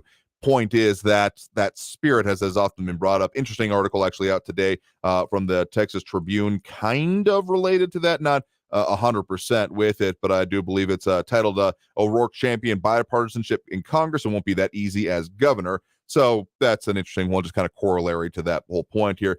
But the fact of the matter is that, when there is one control of Congress, a lot of stuff that is on the minority docket doesn't end up going through unless there are serious deals being made. Now, I'm not opposed to being deals. They're being deals. That's kind of how Congress works. But the fact that the can't happen even without a deal or some serious wrangling or essentially, what petard do you want to be hoist on kind of thing, it's not how this is supposed to work. And one of the further points I wanted to say from some of the coverage from our news partners there at KFOX 14 on this point, on essentially kind of the argument going on between two of our local elected officials in the federal sense, the representatives, both, of course, from the Texas 16th Congressional District, Democratic Representative Veronica Escobar, and then from the Texas 23rd Congressional District, Republican Representative Tony Gonzalez. Not to be mixed up with the El Paso City Manager, Tommy Gonzalez. Tony Gonzalez from the Texas 23rd Congressional District, some disagreement going on between there and here. One of the finer points that, again, borne out kind of by the actual dashboard from the city of El Paso on the migrant crisis, Escobar had said that the city of El Paso and that the county of El Paso received $6 million up front and that there were more reimbursements coming. And the city of El Paso has received $2 million from FEMA. So not quite sure all those numbers add up exactly, but there at least there's been some amount of reimbursements, even if it's not going to all the same local government entities. But this is going to continue to be an issue. And one thing she has promised as part of that newsletter was to make sure that all of the reimbursements happen. Of course, some of the questions that have been brought up has been the FEMA formula itself about that 30% of transportation costs, which has been the majority of the cost that at least the city of El Paso has incurred. The county of El Paso doing more on infrastructure kind of thing. So I think that's a little bit more of a question on how much will actually be reimbursed here. But of course, these are questions that therefore lead up to this coming election. That's correct. She did get the number right on the amounts received by the city. I give her credit for that. Yeah, fair enough. Thank you, Andrew. All right, sure thing. Thanks for the point in the call. You have a good one there. You too. All right, let's get to one more call before we hit that next break. Again, the number to call is 915-544-5876, 544-KTSM. We do have Andrew on the west side with us right now. Andrew, thanks for joining us. Yes, thank you, Andrew. There's a common refrain that's among these immigration advocates, and we must pass a comprehensive immigration reform bill that establishes a pathway to citizenship. That and other items is what's fueling this problem at the border, along with the president's open border policy. And I will say, and that's a point I actually wanted to bring up, response to what Barbara was saying, is that I guess with part of the question about is this direct exodus, or is this going to be maybe closer to what we saw with the Haitian incidents more or less last year, right about this time last year in the whole, Eagle Pass and Del Rio areas, because what was happening there is that, sure, a lot of them, their points of origin were from the island of Haiti, but that was not their immediate departure point, that they had been going through other countries and other essentially asylum processes, or whether it was actually asylum or not. Some of them, there was documentation I have seen of essentially temporary IDs that have been issued to them that were discarded upon their entry then into the United States in those points, and of course those images and the controversies that came out from it. So that does lead to a question for me, particularly also given the way that the government of Mexico has been doing the quiet, what's called the whole anti-migration part of it, whether or not this has been something that is immediate point of origin, because there has been refugee issues, particularly for neighboring nationalities of, say, Colombia and others, for the better part of the last decade, practically at this point. I think that 2015 was a major inflection point, but it's been going on for a minute, particularly as I've studied that for a minute now on the serious issues going on with that economy and the hyperinflation they've been experiencing. I'm not calling it exactly Weimar Republic barrels of and wheelbarrows of money to buy a loaf of bread, but you can kind of see it from there where they have been. So whether or not that has led to it being all of a sudden we are seeing this influx here, or whether it's been a kind of organization, because that was one of the more interesting parts that came out of kind of the aftermath of the entire incident involving those of, again, Haitian origin, was that there was coordination going on. I mean, in this day and age where technology and communications are so accessible, it's not unreasonable to look at and find that there is ability to coordinate even for, expatriate communities to therefore organize further action. That's correct. And also you have these, it was pointed out that you have these NGOs, these non-governmental organizations that are telling these people, you have a better chance of staying in the country if you're accompanied with a child. And that's been a bit of contention, I know, particularly over previous administrations, where therefore the response to that of course, there is then trafficking concerns that come along with that, and making sure that, someone isn't one of the last scenes with the Titanic comes to mind of, here, I have a child, you have to let me on the boat kind of mentality comes through. And that is just heinous in a variety of ways, both within that movie, but then also, of course, even more so in real life. And so that's why, yes, there have been some policies put into place to kind of do verification, even if there have been other problems potentially caused from it, like, the, so-called child separation moments here that have, the amount that have been lost in the system, even within this administration, is its own reason for concern. Yes. Oh, one last thing, Andrew. I think Biden had what I would call the let them eat cake moment, eating an ice cream and talking about the economy being good as hell. Yeah, and I know we've had some comments on that previously. I want to say, let me find it here. There's too many comments that have been going by more specifically, but the idea that the Biden, oh yeah, there we go, about some other callers spitting truth, and that, again, if you're bringing up other outlets besides the one we're talking about here, you're probably going to have a bad time, but just the final quote here, Biden's economy is incredible.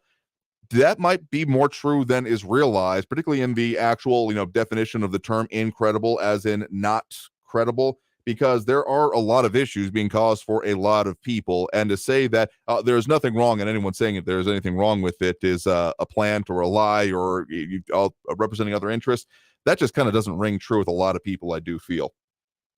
That's true. I think he's having too many brain freezes by eating that Baskin-Robbins ice cream. But anyway, I turn the mic back over to you, and have a good evening. Yeah, you too as well. Appreciate the point in the call. You have a good one there. Thank you. All right, we'll be getting to more calls on the line. Again, if you want to get on the line, that number to do so is 915-544-5876, 544 KTSM. And just as a further note, militancy is unless someone is literally taking up arms, I'm going to not use that phrase in general, but also top fans and things like that over on our social media are not things that we hand out. It's what the platform does on its own. So just know what evidence you're presenting before you are presenting it as absolute fact. Just going to say that. But in any case, back after this break with more Talk El Paso. And it's hard for someone to lie to me that I've never actually, or I don't regularly listen to it, except for kind of a curiosity. With some references to Fox News and Alex Jones coming up here. I don't think you've ever heard them referenced on this show, at least for information sources. So, but good luck with the labeling things you don't like and connecting them to things that you also don't like. But in any case, got to take that next break now. Again, if you want to get on the line, the number to do so is 915-544-5876, 915-544-KTSM. Back after this break with more Talk El Paso. You're on News Radio 690 KTSM. Stay tuned.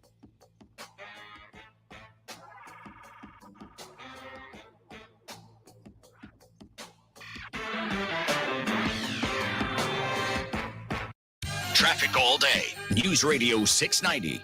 On Loop 375 northbound before Iron Medics, there's a crash that's off to the left, slowing traffic quite a bit. It's all stop and go before Iron Medics to pass the 601 spur and the Spur Liberty Expressway. And the Spur Liberty Expressway is really slow eastbound between the 54 Gateway and the Loop. It's a 26-minute delay. Northbound Alabama at Fred Wilson, there's a crash with police on the scene. Carrie Edwards, El Paso traffic. News Radio 690 KTSM and Scott Heating and Cooling want to provide a local veteran with a heating and cooling system upgrade. Tell us about a deserving veteran you know who would benefit from a free new refrigerated AC unit. Who are they? How have they positively impacted you, their families, and the community? Nominate a veteran you know today at ktsmradio.com. This report is sponsored by WellMed, specializing in primary care for people on Medicare. During the Medicare annual enrollment period, choose a plan that includes WellMed doctors. They care because your health matters. Visit mydocmatters.com. Hi guys, it's Andrew with Northbrook Medical Clinic. Are you struggling with erectile dysfunction and sick of the pills? Well, we now have a major medical breakthrough you are going to want to hear about.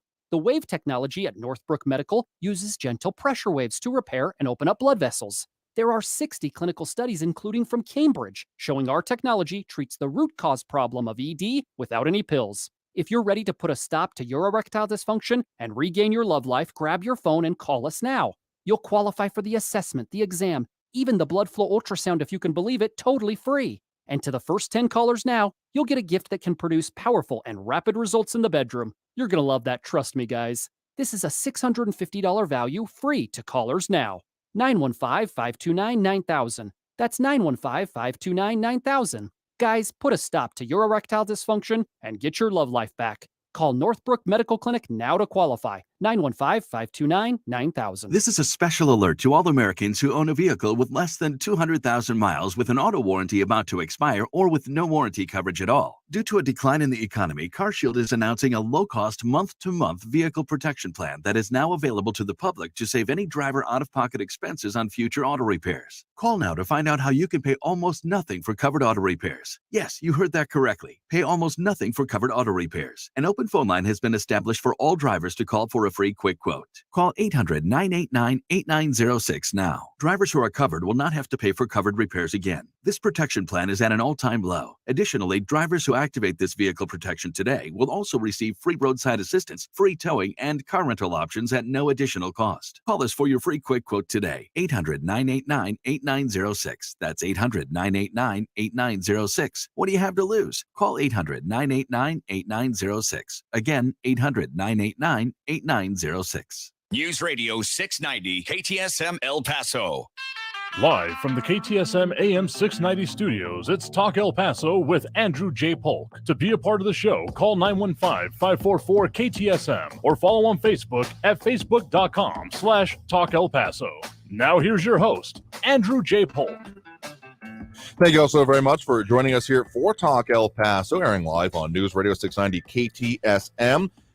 Thanks for joining me here, however may be doing so, be it on air, online, live streaming through the free and reliable iHeartRadio app, or joining us over on the various social media pages. We're up on these days, facebook.com/Talk El Paso, more or less the primary, but then also YouTube, Twitter, and Twitch, either under Talk El Paso or Andrew J. Polk.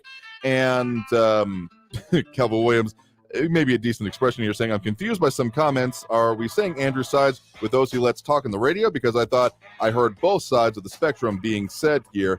And yeah. And Austin Redfern with a comment from the Full Metal Jacket, a movie definitely near and dear to my heart as well. And well, let's just say you can read it for yourself if you go over to the social media. And again, a lot of comments coming in, and we'll keep those going. Dropping those likes and reacts. Again, Richard Janessi, Calvin Williams, Ion Graham, Ed Clore, Ida Beza Gardner, Jerry Hart, Robbie Flores, Angel Rueda, Amber Banda, Monica Cervantes, and Flaco Jimenez. Do appreciate that, as it helps with those algorithmic things. But let's delve back into those phone lines again. If you're calling in the middle of a segment or in between breaks, basically, you might get popped up live. So just make sure to stay there on the line. Any case, that number to call is 915-544-5876, 544-KTSM. We do have Johnny over in Central on the line with us right now. Johnny, thanks for joining us. Wow, you caught me on guard. I was drinking a cup of coffee. Okay. All right, Andrew. Mm-hmm. What I wanted to say is, and I had mentioned this to you before some time ago. Okay. That, and I mentioned the Bruce Dumont thing, and I recall a year or so ago when Bruce Dumont called you for some advice about something down here. But the reason I mentioned him because just a piece of advice. But before I say that, I've talked to some of my friends around town, and I've tried to, champion your show. They didn't even know about it. They knew about the weekend shows, but I said, yeah, there's a show, and I said, from my opinion, I think the way you handle your show, you kind of balance things out. You try not to be biased either way. You just listen to both sides and you think them, and you go on to what you need to do. But some of my friends listen, and I talked to them about it, and they said what I had already thought, that since it's a 2-hour show, I know it's your show. You run it like you want to, but we really think, and I heard some of your other callers say the same thing. You got a 2-hour show. Bring in some guests. I don't mean bring them in because I know you say your area there is small, but the Zoom thing, with this modern TV technology, do like not so much like Bruce, but other shows around the country does it too, just to throw a little spice in it, and so also gives the community an idea of what other people think, and also they maybe be prompted to be really involved. So I'm just saying, I wish you would consider either throughout the 2 hours or maybe the first hour, take care of your business and everything, and then maybe the second hour bring in some guests. What are your thoughts on that? I mean, no, we definitely appreciate having on guests here. Kind of Monday, we do most of the, kind of analysis of what's going on now, coming up this week, and else going on. And of course, through the rest of this month, and probably a good chunk of the month after that, probably going to be focusing a lot on what we got going on with the elections, candidates, those kind of things here. But we do try to have on different interesting guests on different issues. I will say we have previously done some work on getting people in by like Zoom and things like that. We use Microsoft Teams in-house more specifically, but that's really neither here nor there. But we've kind of shied away from that because the reason that I don't really like it as much is because, well, the audio quality suffers. And as much as we, of course, do the things and people can see me waving wildly online, can tell is that that's important to us, having the video component to it. But if the audio quality suffers, that's kind of our bread and butter on our core with it. So we have done ways by that, but we do tend to do that by phone interviews to try and make that work that way. And we have, of course, brought in experts from around the different parts of the country here. But I've appeared on Bruce Dumont's the Beyond the Beltway program that airs, I believe, starting at, if I got my time conversions right, 5 p.m. on Sundays here on News Radio 690 KTSM. And I've appreciated his opportunity to do that. But so if you're talking about bringing on more like nationally, I mean, we still kind of try to, as much as possible, focus on the local issues, particularly with our guests here. But I don't know, maybe it's something we could consider in the future, broadening the scope, though I still kind of want to keep that core of it because I still keep the contention no one else is going to talk about the issues that affect us here besides those that live here. Real quick, before I hang up, I know, as I said before, that's what you do, and which is good. You try to keep us abreast of what's going on in our community. But some of the callers, and understandably so, a lot of them want to bring in what's going on around the country, and I understand and respect that, and I agree with that too. And I meant when I said Zoom, I didn't mean Zoom. I didn't mean the TV thing. Yeah. I meant the audio thing, And but they'll bring it in, understandably so, and then you have this one lady just picks on our local congresswoman all the time, which I don't understand. I think Veronica Escobar is doing a very good job, but it'd be a good time if you could maybe get one of her representatives to come in, or herself to come in and let us know exactly what she's doing for the community, and let it go at that, But it's just my thoughts, Lando. I really think that would be something that would be a good thing to keep the community involved and interested in your show. No, I appreciate the point in the call and the commentary and the criticism. I do take it and try to take it in equal measure. So appreciate it all. You have a good one there. Okay, you too. Thank you. All right, thanks a lot. Tell you what, we got to go ahead and take that next break now. Coming out of the break, we will be getting to more of the calls on the line here and addressing more of the comments. And again, we do take commentary. And for the point that has been made that, just because we have a caller on doesn't mean that I by any means agree with them.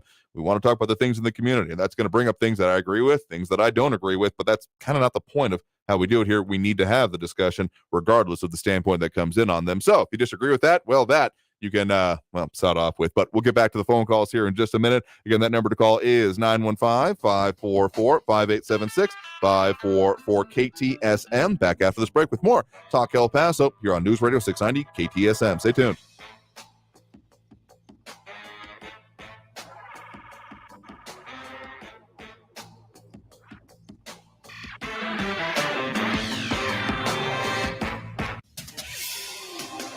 El Paso's News Radio 690 KTSM.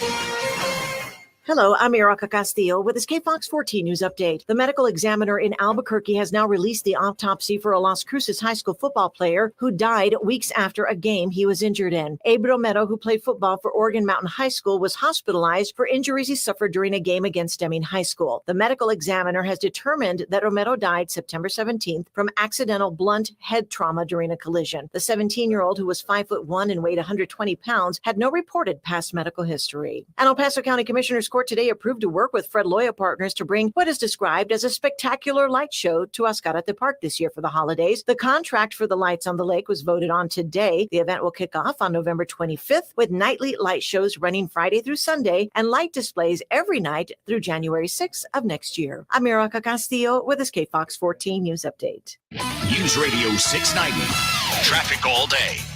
An earlier crash on Loop 375 northbound before Iron Medics is off to the left. Memorial Highway southbound to Edgemere with 10-minute delays. And on the spur eastbound from Global Reach over to the Loop, you've got stop-and-go traffic and 18-minute delays. Police on the scene of a crash Alabama Street northbound at Fred Wilson and an injury accident slowing traffic northbound Mesa at Wrestler. Carrie Edwards, El Paso traffic. From the CBS 4 Warren Weather Center, I'm forecaster Vania Castillo. We are definitely in for a cooler day here in the borderline. You're probably feeling that as you are heading out. We are going to continue to see these cooler temperatures sticking around throughout the rest of the day. We're expected to reach a high of 62 degrees here in El Paso, 60 in Las Cruces, so definitely starting to feel a lot more like fall. We are going to continue to be seeing those isolated showers sticking around here throughout the rest of the day, but we are expecting to see those temperatures warming up and that rain starting to leave by tomorrow.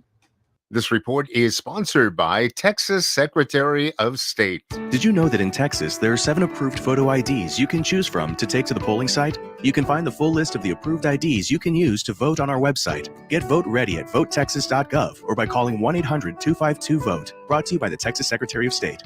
For the local issues and discussion you won't get anywhere else, turn to Talk El Paso, weekdays at 4 right here on News Radio 690 KTSM, brought to you in part by the El Paso Community Foundation. Sound off on what matters to you, Monday through Friday, 4 to 6 p.m., and let's talk El Paso. Politicians have led us down the wrong path. Record inflation and cost of living, unsafe border communities, a war on oil and gas jobs. Enough is enough. Catherine Parker will uphold our Texas values. A successful businesswoman and rancher, Catherine Parker will lower inflation and our cost of living. Catherine Parker will work to permanently lower your property taxes. Catherine Parker will stand up to the radicals who threaten our values and put our families in harm's way. Catherine Parker will secure our border communities and fully fund border security. Catherine Parker will stand with law enforcement and against those who want to defund our police, because our communities deserve to be safe. And Catherine Parker will defend the oil and gas jobs that power our communities. Truth, freedom, prosperity. Vote Catherine Parker for District 74 on November 8th. Political ad paid for by Catherine Parker Campaign. Fall into a hiring spree with Indeed. Their end-to-end hiring solution makes it easy to attract, interview, and hire candidates. Sponsor a job and instantly receive a short list of quality candidates whose resumes on Indeed match your job description. Visit Indeed.com/credit. This report is sponsored by Indeed.com. Text and whatever. Just don't text and drive. Visit StopTextsStopWrecks.org. A message from the National Highway Traffic Safety Administration and the Ad Council. El Paso's News Radio 690 KTSM. Live from the KTSM AM 690 studios, it's Talk El Paso with Andrew J. Polk. To be a part of the show, call 915-544-KTSM or follow on Facebook at facebook.com/Talk El Paso. Now here's your host, Andrew J. Polk. Thank you all so very much for joining us here for Talk El Paso, airing live on News Radio 690 KTSM. I am your host, Andrew J. Polk. Thank you for tuning in, however you may be doing so, be it on air, online, live streaming through the free and reliable iHeartRadio app, or joining us over on the various social media pages we're up on these days, facebook.com/Talk El Paso, the Talk El Paso channel over on YouTube, Twitter @Talk El Paso, or twitch.tv, Andrew J. Polk. And, of course, those phone lines open. That number to call is 915-544-5876, 915-544-KTSM. And a lot of comments coming in there from RJ, Eric Von Holstein Rathlow, Stephen Christopher, Kathy Codry, Raul Francisco Amaya, Eric McNabb, a few more. I think I'm Glenn Stewart, apparently taking issue with our previous caller, disagreeing with the assessment of El Paso Representative Veronica Escobar, representative for El Paso in the Congress, I guess we should say here. And I just got to take issue with one theory about me being accused of blindly promoting conspiracy theories and right-wing talking points, including hearings, without having watched them myself. So let's make it very clear. If you come at me about calling me a liar, you best be ready to come correct, because I have watched the hearings And I've watched clips, have not watched all of them entirely because we do other things on this program. But to say that, oh, well, I'm just listening to the back talk about it, and this constant bringing up of Alex Jones and Fox News as sources here, again, I would challenge you to, when have I ever mentioned those as sources of what we've talked about? Because it's simply not a factor nor true. So I actually was having a lot of difficulty with this last week, wondering about, like, man, how do we keep things, straight, correct, and on track here? And then I came to a realization that brought me a lot of peace, and I didn't really think about this the rest of the weekend. I'll say that labeling things is an incredibly simple exercise. You can slap it on, put all the baggage that you bring with it, and in the public consciousness, and you don't have to actually engage with the issues at hand, such as the fact that no, there aren't any legal repercussions except for contempt of Congress or other things like that, perjury, those kind of things coming out of these actual January 6 hearings, which is, to call that a conspiracy theory is to not have any idea what the actual process involves. Like, it's black and white in there, you realize, right? Like, there are no other, sure, there may be subsidiary proceedings that happen, which I've been more interested in overall, knowing what could actually happen that way. But to say that, well, that means that you're denigrating January 6th, no, I'm just stating the reality behind it, that it is very much focused and has been, both by admission of, well, commentators, but then by those involved in the committee themselves, that it's about the American public and their information on them coming from these committees, because any of the legal repercussions will largely come later from anything that comes after it. So if you find that conspiracy theory based, I'm going to need to know what your working definition of conspiracy theory, because if it's just theory I don't like, you're not really doing any service to anyone in these realms, including to actual conspiracy theories, by kind of almost legitimizing them more by just making it, well, people disagree with me, therefore I must be right. Like, but that's not work. If everyone disagrees with you, you might just be an a-hole and not just be right in any case. And I did not just see some clips. I did watch the hearings. So, no, we're not lying. But if you want to just label it as things like, well, you don't know what you're talking about, therefore I don't actually have to deal with any of the issues. And that's really what it comes down to, isn't it? The fact that by placing labels on things, such as the ones that, specifically referring to Eric McNabb here, the ones he, for people that he disagrees with, don't like to use, this is not to say that these things don't actually exist. White supremacy, militantism, among other things. But to say that, well, everyone I disagree with likes that, but not actually dealing with the issues being brought up here, but just placing the labels on, again, you don't have to then deal with the issues underlying with it, and it kind of gives you this, moral superiority. Same like you might get in an argument with a pigeon, so to say, and no matter how right or not you are, they're still going to then take a dump on the hood of your car and prance around like they have moral superiority. Anyway, getting back to those phone lines right now, the number to call is 915-544-5876, 544-KTSM. The comments give me life sometimes. Let's get back to those phone lines. We do have Frankie and Missy on the line with us here right now. Frankie, thanks for joining us. All right, listen, I appreciate it. Now, I told you earlier that's a sad state of affairs with all this stupid static I'm getting again. But anyway, I'm going to call you. Listen, I know you like local talk. And so you said before you go all the way to Albuquerque. On a good night. Your signal, right? On a good night, yes. On a good night. Well, we got to go a little bit more north. We're going to get to Santa Fe. I want to talk about our great governor, Michelle Lujan Grisham, and her competitor, that Rudy Chetty guy. The guy with horn-rimmed glasses and a mouthful of white teeth. Now, what he wants to do is do all this super big-time building stuff and ruin this state of New Mexico, the land of enchantment. There's only 2.75 million people in the state of New Mexico, and the reason we're here is because we love to hear the hoot owl. We want to hear the howl of the coyote and all this other stuff, all this great stuff that makes New Mexico wonderful. And this nut job wants to go out there and ruin everything and make it look like Houston or Dallas or some other stupid-looking city. Now, I ask you this.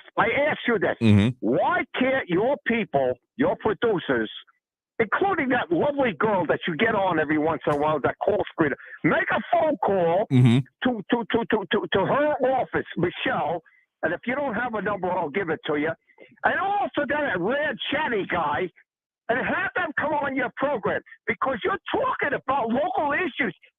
This whole Southwest Florida region, the 2nd Congressional District, Otero County, Doña County, Luna County, you go all the way up to Albuquerque. How come you can't do that? And so we can hear here in New Mexico, so some comments from those people through your radio stations? That's my question. Well, let me just say this. I don't want to put cart before the horse here, but there is some work we are doing on some of these races, particularly, I mean, we want to, and we have a stated purpose of wanting to focus on all of the congressional races within our broadcast area, which definitely includes Doña Ana County and Luna County. Well, again, on a good day here, atmospheric conditions being what they have, and as Flaco Jimenez is putting there, you can tune in clearly on the iHeartRadio app, which I understand is not available to anyone. I am not shaming anyone for not having the technological availability for those kind of things. We're on the radio for a reason, but whenever this happens, you can, of course, make sure that you actually are able to do it regardless of the circumstance. But let me say this, that we'll definitely be talking about these races, and we have some things in the work, more details to come as soon as we can officially announce them. Well, Isaac, I appreciate that. I know you're doing the best you can. I understand the technology aspect of it and the oddities that would go along with it, but it sure is frustrating, especially the fact that I'm the only person in New Mexico that's calling you. Where the heck is everybody else? Why is nobody else calling you from New Mexico? That's what I want to know, too. Well, I mean, there's been people here and there that have been calling in on it as well. I know we've had some notable people from, the TRC area, as well as at least one point, like a Silver City-ish, though once you start getting into the hills there, it gets a little bit complicated. But any point is that anyone that wants to deal with the issues that we focus on here, which of course include, I mean, Talk El Paso refers to, in my mind, the larger region. And yes, RJ, I'm still considering your title for it of the Borderlands Speaks. It's not quite as pithy, so maybe we'll use it for a podcast someday. But point is that, yes, we got a lot of issues that focus and affect us here on either side of the border, both internationally or statewide. And we'll keep delving into those topics as they come up. Well, keep driving on, Andrew. I mean, you got the power, you got the microphone. At the heck with Andrew, and it says, well, I'm turning the microphone over to you. He doesn't own that microphone. You got it. You just keep going. You're the best, baby. I'll tell you, you're the best. All right. Well, appreciate the point in the call. You have a good one there. All right. You take care. All right. Talk to you later. I try to take the criticism and the praise, if you want to call it that, in equal measure, but try to always make it focus on what we can do to best serve you all with the show here. And particularly the elections is the best way I figure we can do it at the moment here. Let's get to at least one more call here right now. We do have Kevin on the east side with us right now. Kevin, thanks for joining us. Hello, Andrew. Thank you. Mm-hmm. I would disagree with one of your recent callers, urging you to have more guests on. I assume what he means is professional guests who are going to talk about their subject and position and their political party, et cetera, et cetera. I disagree with that. I like the way your program is formatted, where you usually have guests at the first hour, and then for the rest of the time, you listen to the voice of the people. And this is what really gets me. I like it. I like the voice of the people. This is what America is all about. And to have people try to limit that to professional spokesmen for this or that group or political persuasion, I don't like that. I want to hear people who are fired up about their position and are regular, just ordinary people like me and like your last caller and a few others, whether I agree with them or not. It's exercise, mental exercise, to listen to the grassroots people and not these polished professionals. We have those on the other national shows, and that's all well and good. But your show is unique, as one of your callers said, in that you listen to various points of view, and you don't, hammer people down and argue with them and all this. You present a very fair and balanced perspective. Please keep it that way. And I would limit. I'm not telling you what to do, but I would limit the guests on the second hour and keep it to the voice of the people. Okay. Well, I appreciate the feedback there. Again, I take comment, criticism, and all those things, and wanted to make sure that we talk about the real things. But let me just say that if there's any major format changes coming up, we'll, of course, be talking with you all. As we get closer to the election, again, we're doing a lot of wrangling campaigns and such here. And as we get to there, we might have to cram more of them in, particularly as we get to election day. So if there's any of that going on, we'll make it very clear at the top of the show. I will say that. But otherwise, I mean, talking about the local issues, yes, we have occasionally had experts from other places when relevant locally, I will say, such as we've had some about talking about water issues or water sourcing or, sanitation, those kind of things, or when it comes to like trucking and shipping and those kind of issues. So we'll pipe them in as is relevant, I guess, for what is ever going on in our region at the time here. But I guess, if you want to juxtapose it with the way Bruce Dumont and other shows like that, again, I greatly appreciate it and have been on the show myself because of the times they've invited me, and I've appreciated the opportunity to give what I would hopefully be considered the local perspective on a lot of these issues. But to say that we're going to do much different, because we are a live local talk radio show, and I don't think we'll be served by losing the local or the call-in aspect of it. So don't worry, as long as I'm at the helm here, that's definitely going to be a focus that we're going to be continuing to have. Well, thank God for that. I appreciate it. Thank you, Andrew. All right, thank you very much for the point in the call. I do appreciate it. All right, we've got time to squeeze in one more quick call. We do have a caller on the line here. You're live with Talk El Paso. Who's this?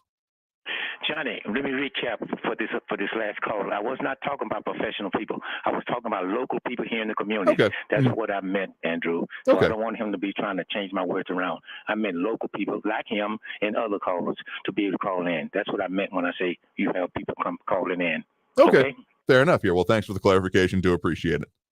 Thank you. All right. And with that one, we will have to take that last and final break of the hour. Coming out of this, we'll tell you what we got coming up for you on the program, as well as some other notes, and close out the show. So stay tuned. More Talk El Paso after this break here on News Radio 690 KTSM. Stay tuned.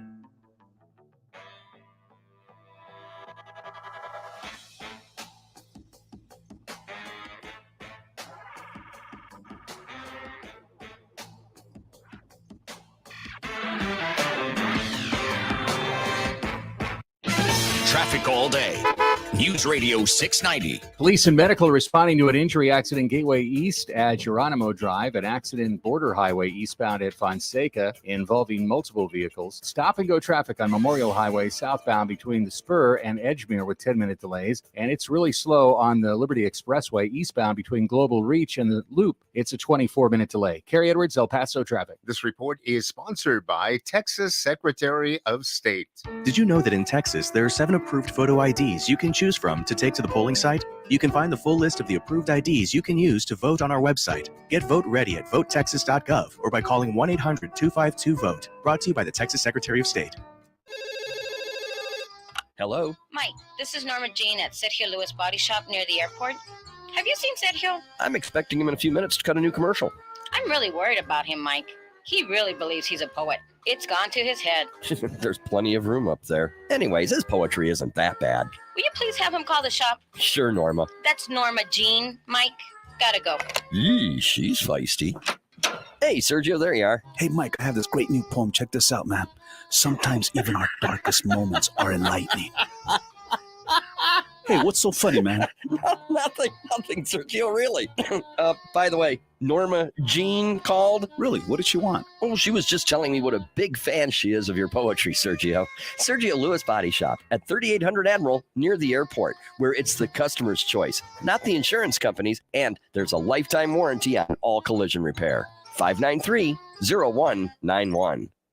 Here's a message just for the attorneys out there.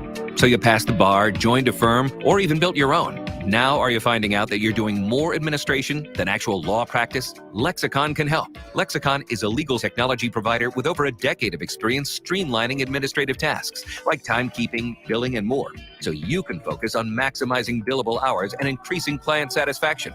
Call 855-4-LEXICON or visit lexiconservices.com/go to learn more. My doctor told me my blood pressure is borderline. I figured I could worry about it or do something about it. So I took control with Garlic Healthy Blood Pressure Formula. It works safely and naturally to help maintain healthy blood pressure with a custom blend of garlic, vitamins, and minerals. And it's odor-free. I'm taking charge with Garlic Healthy Blood Pressure Formula. These statements have not been evaluated by the FDA. This product is not intended to diagnose, treat, cure, or prevent any disease. The term natural references only the garlic in the product. Use as directed. Because everyone deserves excellent medical care, El Paso has its own free community medical clinic. RotoCare is a free walk-in clinic located at 301 South Schutz Drive and is devoted to improving the health of all El Pasoans, including those without insurance or legal documentation. RotoCare is open most Saturdays from 9 a.m. to noon. For more information, call 790-0700. RotoCare, because everyone deserves excellent medical care. News Radio 690 KTSM. Live from the KTSM AM 690 studios, it's Talk El Paso with Andrew J. Polk. To be a part of the show, follow on Facebook at facebook.com/Talk El Paso. Now here's your host, Andrew J. Polk. That's going to just about do it for us for today. We've delved into a lot of issues, but of course we'll keep doing it. The election coverage continuing strong through, well, the bitter end, I guess is a way you could put it. Definitely through election day, and I'm not the only one calling for it. Expecting runoff, so probably beyond. That's why you'll keep hearing the music, the promos, and all that stuff we got running. So we'll keep doing that. Some of the guests coming up tomorrow specifically going to be talking about, speaking of local, some of the county commissioners' races, speaking specifically with Blanca Trout, of course, vying for and the recipient of the Republican nomination to then go on for the 4th precinct for county commissioners. That's the kind of interesting one that kind of straddles the mountain, both in Northwest. I got to get used to that phrase myself, and Northeast El Paso, a good chunk of it, currently held by, in the lame duck session that he's currently in with Carl Robinson not making his nomination, of course, there. And, of course, facing a challenger. And just one of the interesting parts of it, the Democratic challenger for that position is Sergio Coronado. And both of the candidates on the ballot currently sit on the Cañetillo Independent School District Board. So just one of those interesting, unique local circumstances. So we'll get into the issues and, of course, those experiences there. So stay tuned for that tomorrow on the program. Of course, we'll keep going on with it. Again, we've got some discussions going on. And we'll probably be a little bit closer to the election time, getting into some of these very complicated, more like city council races, which I also fully expect to go into runoffs. Again, it'll be quite the election time, and all of this will be culminating then in our election night coverage. Again, the general plan is that we'll be live on air with you as usual during the Talk El Paso 4 to 6 p.m. time frame, and then taking a quick break, get my mind in order, and then as live election results start coming out, bringing you live election coverage through a decent chunk of the night, both focused on, of course, the local races and then the very least handicapping what the results are looking like for some of the big national ones and statewide ones, including governors, and then maybe some of those control of the House of Representatives nationally kind of discussions that go on there. So that's just a little bit of a game plan for you all, covering better than the next part of the next month. So, and that'll do it for us for today. So I want to thank everyone that did tune in, call in, comment, participate in the show. Do appreciate you all having had made contributions in any way, shape, or form, because again, if you're interested in having discussion about the issues that affect us here in the borderland in any stripe or stream, do appreciate it in all the ways we're doing, and some visits coming up being mentioned there by Robert Gable. Again, see all the comments for yourself over on our social media, and we do pop up some during the rest of the program here. So again, thanking everyone that did tune in, call, and comment. That's what makes this show, I believe, what it is, because otherwise I'd just be in a dude in a room talking to myself. But we'll do it again tomorrow, as we do every Monday through Friday, 4 to 6 p.m.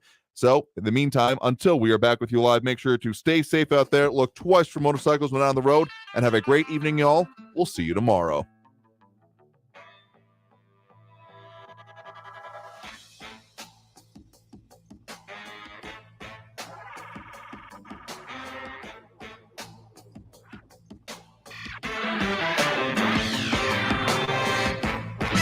Traffic all day.